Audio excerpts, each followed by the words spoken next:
Norwegian children. Using a detour across the bridge, the way to the kindergarten took 15 minutes. The sun was shining. These were the slanting sunbeams of the incoming northern summer. All the way from Sandfjord, she was driving straight against it. It was burning her eyes. When Hana pulled up at the parking lot in front of the kindergarten and the sound of the engine faded out, it seemed to her as if she faded out herself. She drove there in vain. She chased away the thought that was pulling her down to the ground, chaining her to the seat and forbidding her hand to open the door. She clamped her lips, determinedly got out of the car and went to pick up her daughter.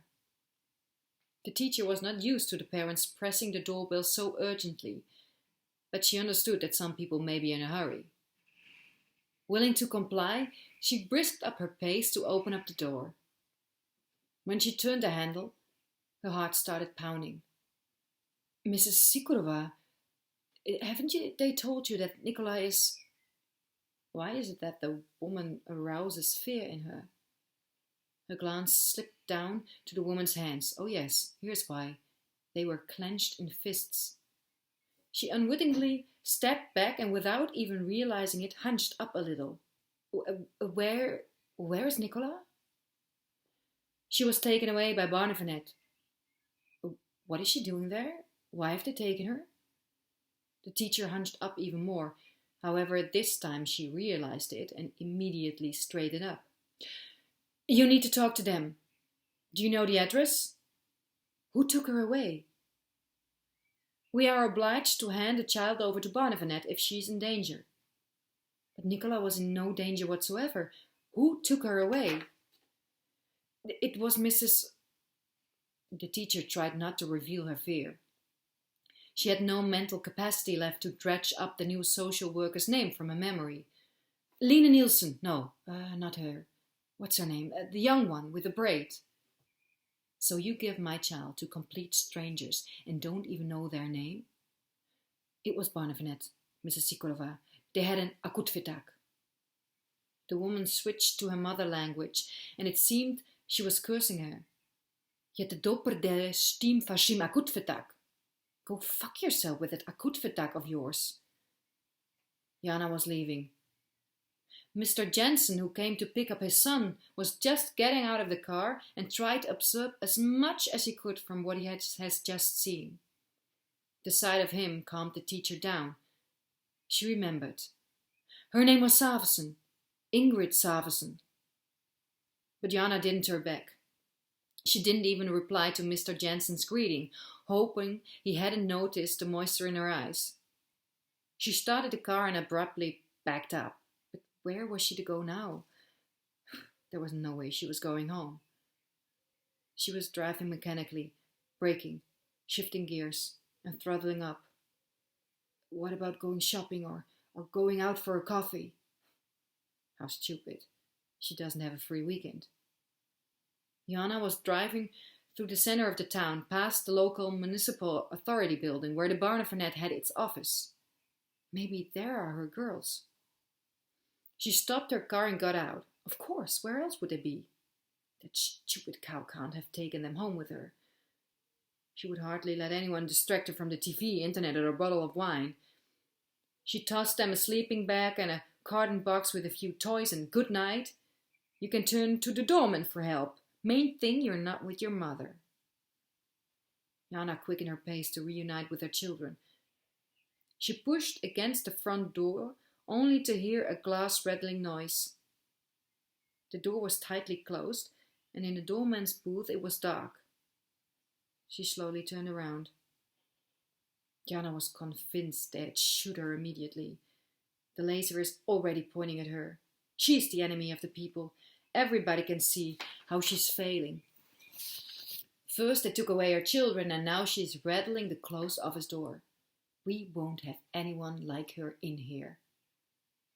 Luckily, the few people who wandered into the center of the town took no notice of her. But they should. They should wake up. They should help her. Launch a search. Search for her children. She dawdled back to her car.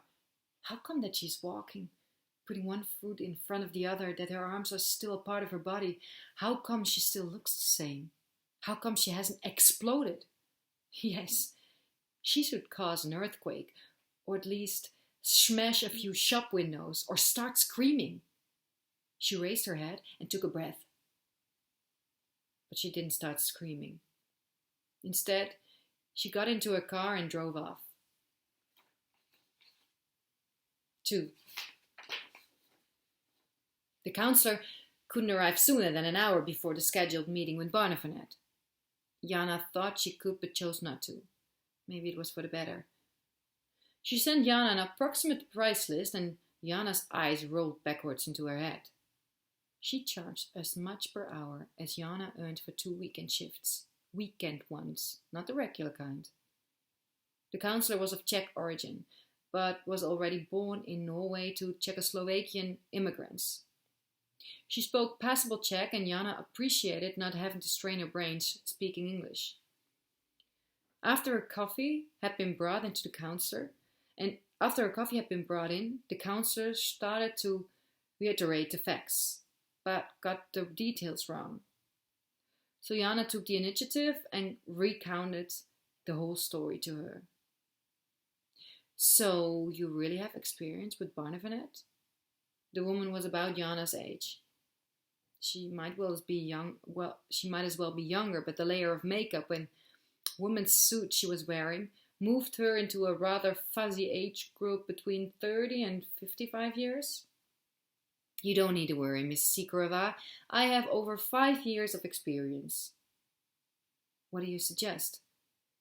We will take a listen to what Barnevernet has to say and we'll respond. Let's go. Shall we? Jana glanced at her phone. It was really time to go. As usual, Ingrid Savesen suggested that they could help themselves to a coffee from the vending machine, but both women declined. Savesen opened her file. The counselor took out a small tablet computer and Jana rested her forearm on the glossy table. The social worker said, Dear Mrs. Sikorova, dear Mrs. Counselor, the regional committee chairman approved the akutvertak. Our suspicion is serious. We initiated investigation into physical abuse allegations. The police will be looking into the matter.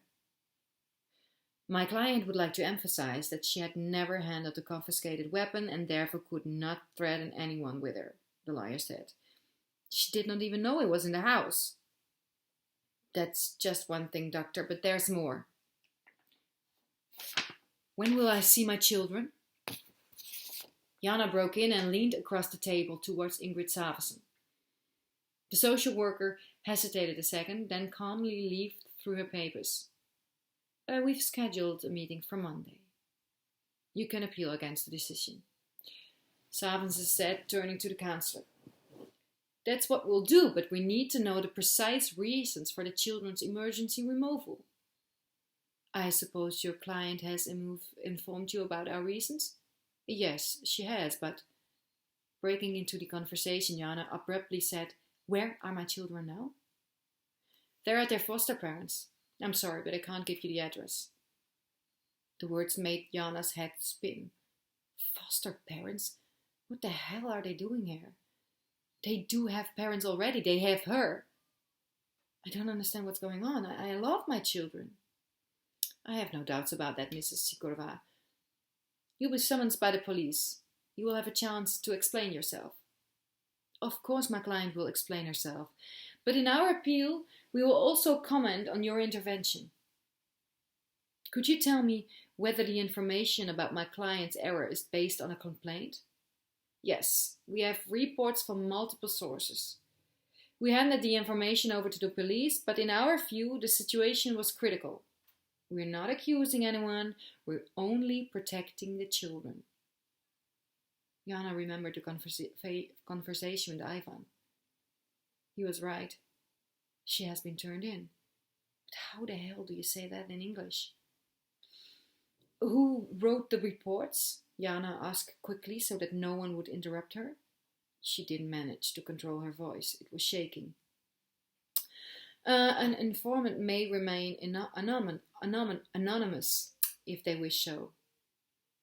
Silva recently fell down the stairs. She had a bruise on her face. Is that what you mean? What did she tell you? We haven't questioned the children yet. So they have been away from home over a week and they still don't know why? We are waiting for a psychologist. A week? Jana's voice was not only shaking now, it was also growing stronger and more urgent. The counselor said in a comforting tone, "It has to be an expert in children's psychology, Mrs. Sikorova. There's no need to be afraid. Barnevenet has a rich experience with cases like yours. There are strict rules for that." Jana's face froze. Exactly.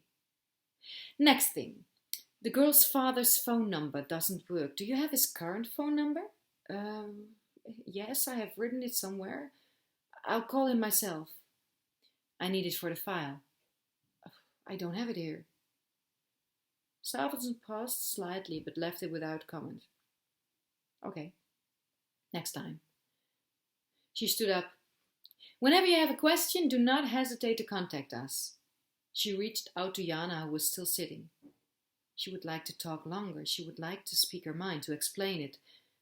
But the stretched Ingrid's hands left her silent. She stood up and shook her hand mindlessly. For how long am I going to see them? For 2 hours. The social worker opened the meeting room door, let the lawyer and Jana go through, and that was it. Rope or shot was not available there. The other was luckily available in the same cafe which they left 30 minutes ago. The lawyer did not even wait for the waiter to come back and said, "I will, of course, be at your police interrogation with you, but you have to let me know in advance. But you have to let me know in advance. It's not very near Narvik. Further, I will prepare an appeal. It will be decided by the same presiding judge, so there is a 99% probability that he will reject it again. Barnevenet then must have the case examined by the county commission. That's our chance. They will finally see you and, above all, hear you. We can also invite a witness, maybe 2. The best would be people like a medic or a school teacher. She's the one who probably reported me. Well, have you ever beaten your children in front of her? I never beat my children. Not even spank? Nothing like that. Have you insulted them? I use swear words when I'm really upset. Should I be a hypocrite and act like I'm okay? But have you called them foul names? Have you called them stupid, clumsy, dumb or so? Is that foully? No. And my girls know that I love them. If it ever slipped out of my mouth, I don't mean it like that. Jana, the sentences in the opinion are too general and vague. They have something on you, but we have no idea what it is. Something that convinced the chairman, and I need to know what that is. But I do too. You're questioning me as if you were one of them. You didn't show yourself in the best light at the meeting either. I chose you hoping that you'd be familiar with the Norwegian system and that you'd be able to understand me as a Czech. Do you know what I mean? That's why I pay you all the money. And you're telling me you can't do anything until you call in witnesses? Does that mean I'm not going to see my girls until then? The counselor slightly moved her head, but her face remained unchanged. Mrs. Sikorova, you should remember one thing. The Norwegians have a calm nature. They don't like it when you raise your voice. They take it personally. I believe it was your hot temper that led them to wrong conclusions. When you're talking to the police and the psychologist, never lose your temper. Keep calm, and you'll surely have your girls back in 2 weeks' time. Calm? When they've taken away my kids? You must try to keep control of yourself. And you must find out why I was turned in. They can black out names in the text. I have a right to know what I'm accused of. They won't give us the documents, Mrs. Sikorova. Not even during legal proceedings can you look into the court files until the investigation is over, and this is not legal proceedings, which is worse, I'm afraid. I hope your more than 5 years of experience is enough. Jana didn't feel like looking into the smooth iron face. She drank her overpriced liquor in a single gulp and beckoned the waiter. Before he brought them a split bill, they sat in silence for a few minutes. A few well-paid minutes. In front of the cafe, they both stopped. The sun is quite woken up already, and it started to be hot, too hot in a long-sleeved top. Unlike Jana, the counselor looked optimistic. Do you want me to go with you to the meeting with the children on Monday? She took off her jacket, revealing naked shoulders. There was a tiny black and white tattoo on one of them. I guess I can manage without a lawyer. Also, I would hardly be able to pay the bill.